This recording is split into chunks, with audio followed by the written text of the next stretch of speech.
Welcome back to my channel. Dylan had spent weeks trying to move himself that the history was buried, that the ghosts of Los Angeles had eventually stopped brooding his name, but nothing, absolutely nothing, could have prepared him for the moment he stepped into the dimly lit corridor of the private clinic and saw her standing there, veritably much alive, breathing, real, and gaping straight back at him as if no time had passed at all. Luna, the woman everyone believed was gone ever, the woman whose supposed death had fractured lives, reshaped commitment, and driven wedges between families, was now only a many bases down, her eyes wide with an admixture of fear and commodity deeper, commodity nearly like remorse, and Dylan sat fully, his body refusing to move as his mind climbed to make sense of what he was seeing, because he'd mourned her. He'd replayed their last discussion over and over again, wondering what he could have said else, what he could have done to change the outgrowth, and now. Then she was turning all of that grief into confusion and wrathfulness in a single stirring moment.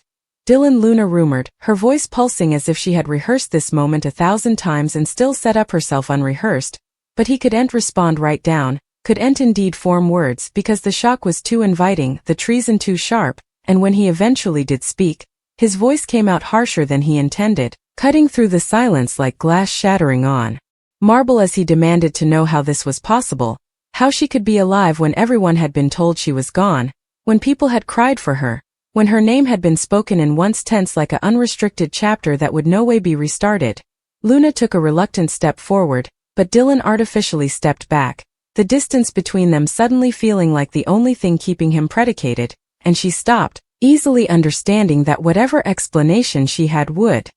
be enough to abolish the pain etched across his face, and yet she began anyway, telling him that effects weren't what they sounded, that there were forces at play he couldn't conceivably understand, that her exposure had been necessary, not just for her own safety but for others as well, but Dylan shook his head, refusing to accept vague answers after everything he'd been through, averring that she owed him the verity, the whole verity, not fractions or precisely constructed defenses, and as the pressure erected between them, it came clear that this moment wasn't just about a shocking return from the dead. It was about trust that had been shattered and the delicate question of whether it could ever be rebuilt. Luna's countenance began to crack under the weight of his regard, and for a brief second, the confident facade she had tried to maintain slipped down, revealing the vulnerability beneath, the fear that he might walk down and no way look back, and she admitted that she had been forced into cashing after uncovering commodity dangerous, commodity that put a target on her reverse and anyone associated with her at threat,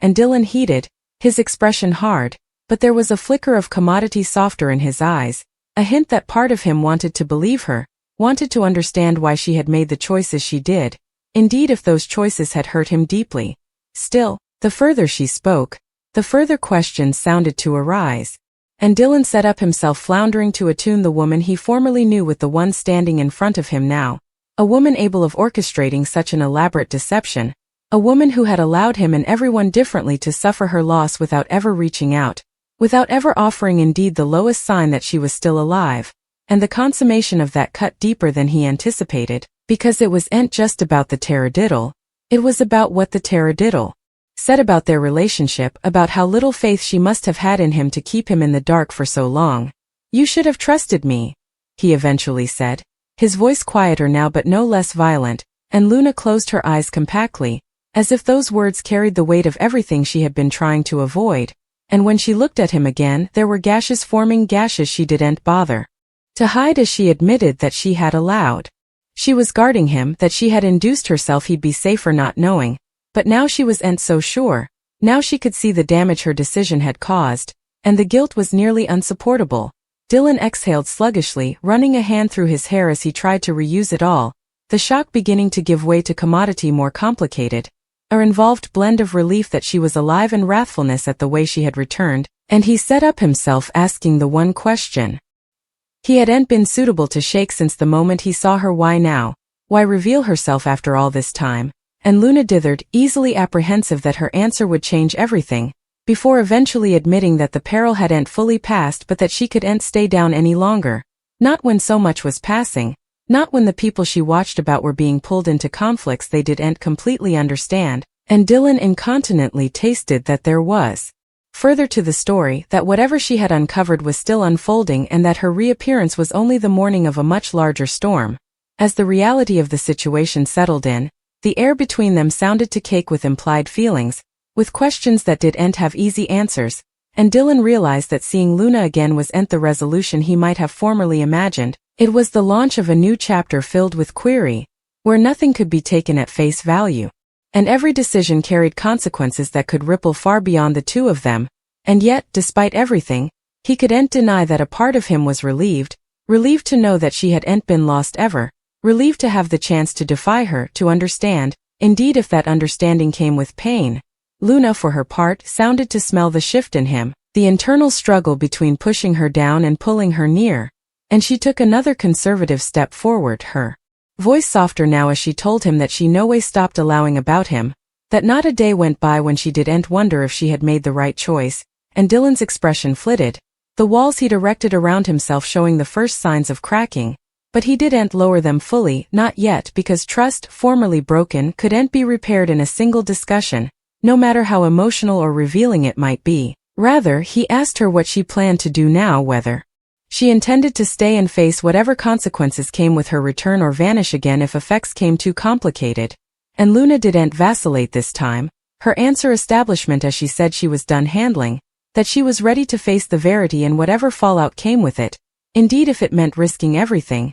and Dylan studied her nearly, searching for any sign that she might be holding back, any suggestion that this was just another precisely constructed narrative. But all he saw was determination, raw and undressed, and it left him with a decision of his own to make, a choice between holding on to the wrathfulness that had defined his grief or taking a chance on the possibility that the woman in front of him was still someone he could trust. Indeed, after everything, the silence stretched between them formerly more, but this time it wasn't as heavy, not as suffocating, because beneath it was the understanding that this wasn't the end of their story, it was a turning point, one that would force them both to defy not only what had happened but what could be next. And as Dylan eventually took a step closer, closing some of the distance he'd created before, it was clear that while the shock of seeing Luna alive had shaken him to his core, it had also opened a door he hadn't anticipated to ever see again, a door that could lead to answers, to check, or maybe indeed to commodity, suggesting a new morning,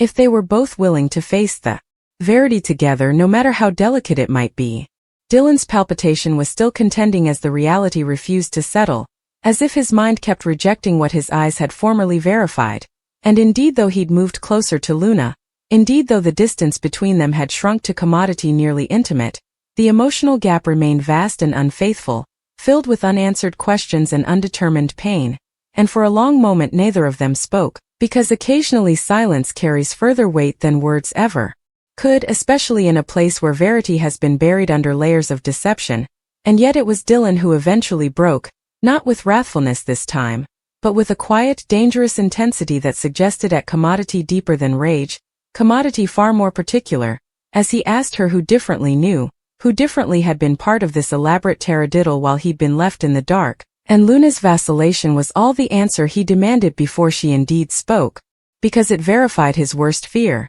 that he hadn't just been deceived by circumstance, he'd been designedly barred. And when she admitted that a veritably small circle of people had been apprehensive of her survival, people she trusted to cover the secret, Dylan's jaw tensed, his hands entwining into fists at his sides as he reused the recrimination that trust had been given to others but not to him, and that consummation soaked further than he wanted to admit. "So you chose them,"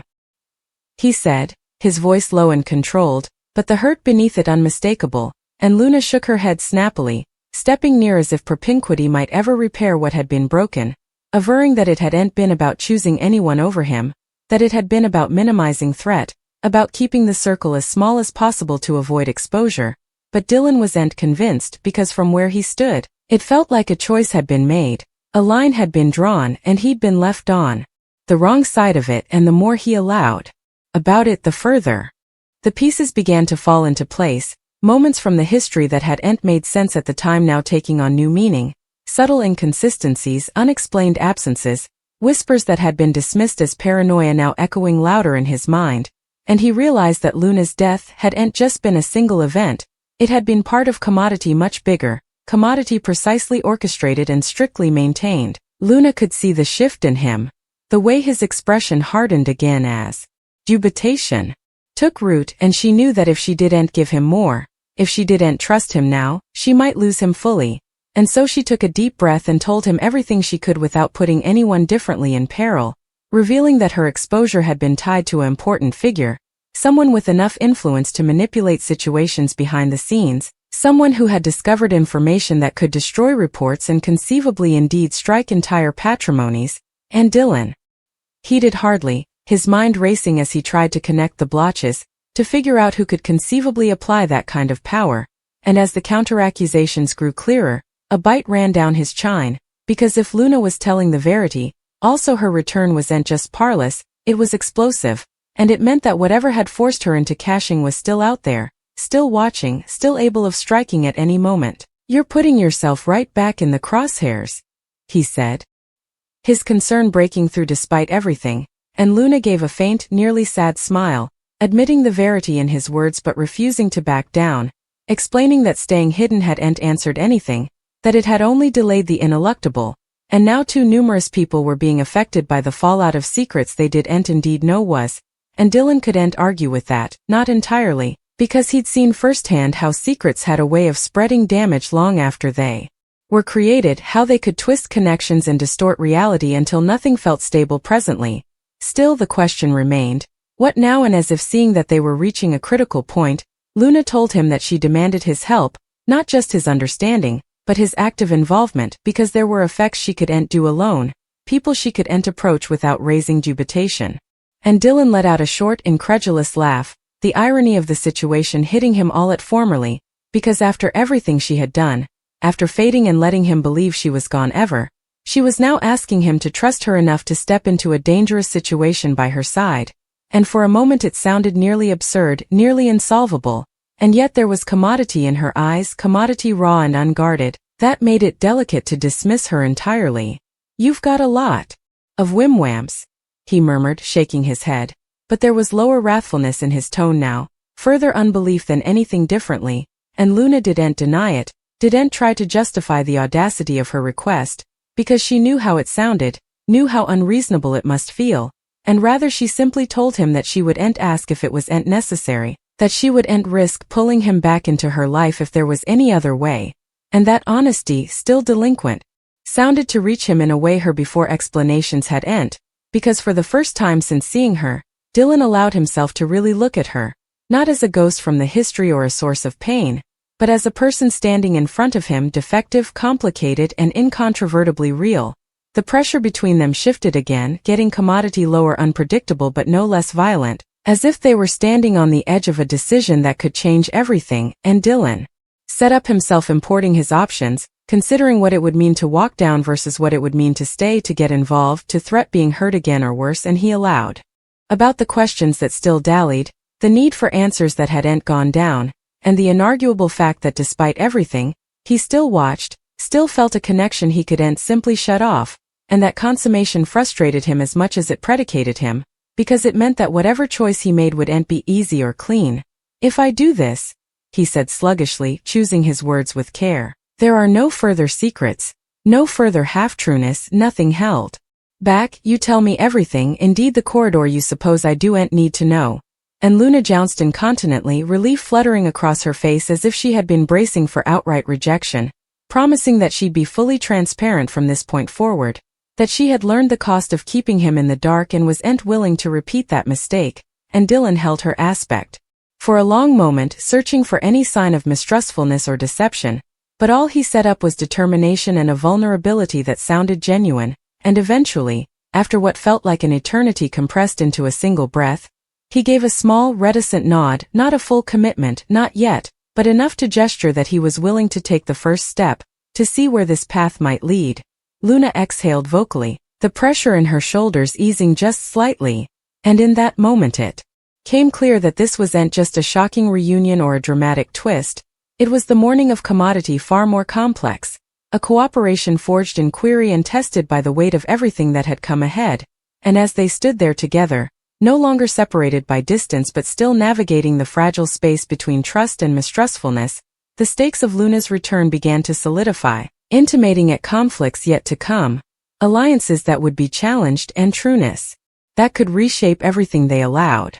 They knew because in a world where appearances are infrequently what they feel and fidelity is constantly being tested, the line between once and present is no way as clear as it should be. And for Dylan, seeing Luna alive wasn't just a moment of shock. It was a turning point that would force him to defy not only her secrets, but his own limits, his own capacity for remission, and his amenability to step into a story that was far from over. Dylan's agreement, still conditional, sounded to shift the entire energy of the room, as if the fragile thread connecting him and Luna had tensed just enough to hold. For now, but neither of them mistook it for stability, because everything about this situation was unpredictable, changeable, and teetering on the edge of unraveling at any moment. And as Luna began to outline what little she could about the forces that had driven her into caching, Dylan snappily realized that this wasn't just about one secret or one adversary. It was about a web of influence that stretched far beyond anything he'd anticipated, touching people and places he no way would have suspected.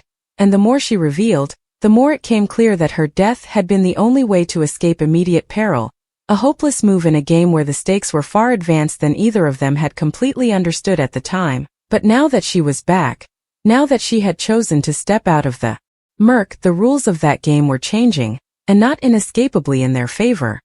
"You're saying all of this is still active?" Dylan asked, his voice edged with unbelief, trying to grasp the scale of what she was describing, and Luna jounced, her expression tensing with concern as she admitted that if anything, the situation had escalated, that the same power players who had formerly forced her into silence were now indeed more deeply settled, more dangerous because they believed their secrets were safe, and that false sense of security made them changeable, able of replying in ways that could helical out of control if they felt hovered. And Dylan let out a slow breath, the weight of that reality settling heavily on his shoulders, because it meant that by choosing to stand with her, indeed incompletely, he was stepping into a conflict that had no clear boundaries, no guaranteed outgrowth, and no easy way out. Still, there was commodity about the clarity of the peril that predicated him, commodity about eventually having a sense of what had been hidden that made it easier to move forward. Indeed, if the path ahead was uncertain, and he set up himself asking the question that had been forming in his mind since she first suggested at demanding his help, what exactly did she need him to do? And Luna dithered for only a bit of a alternate before explaining that there were connections she could pierce directly without exposing herself, people who would fate her incontinently and report back to those who wanted her silenced, and that Dylan, by discrepancy, could move more freely, could ask questions without raising the same position of dubitation. And as she spoke, the pieces began to align in his mind, forming a picture that was as dangerous as it was compelling, because it placed him in the part of an conciliator, someone who would have to navigate a geography of half-trueness and hidden dockets while trying to uncover commodity that others had gone to great lengths to keep buried. "So you want me to be your way in?" he said, not as a question but as a consummation, and Luna met his aspect steadily, admitting the verity of it without trying to soften the counter-accusations, and for a moment Dylan considered walking down, considered the simplicity of refusing to get involved any further, of guarding himself from the ineluctable complications and pitfalls that would come with helping her, but that option felt concave indeed as he allowed about it, because the verity was, he was formerly involved, formerly entangled in a situation that had begun long before this moment, and walking down now would abolish that. It would only leave him with further questions, further undetermined feelings, and a moping sense that he'd turned his reverse on commodity important. "This could blow up everything," he said eventually, his tone serious, and Luna didn't argue, didn't offer false consolation, because she knew he was right, knew that the consequences of their conduct could extend far beyond their own lives, affecting people who had no idea they were indeed connected to this situation, and that honesty, as stark as it was, sounded to solidify commodity between them, a collective understanding that they were stepping into dangerous home with their eyes open, completely apprehensive of the pitfalls. Just as the discussion reached this critical point, the sound of steps echoing in the hallway outdoors snapped both of them back to the present, a sharp memorial that they weren't as insulated as they might have felt in that moment, and Luna's expression changed incontinently, her instincts remonstrating in as she moved slightly down from Dylan, her posture shifting into commodity, more guarded, more set, and Dylan felt the pressure shaft again, the mindfulness that at any moment, someone could walk in and see them together, could fate her, could set off a chain response neither of them was ready to face.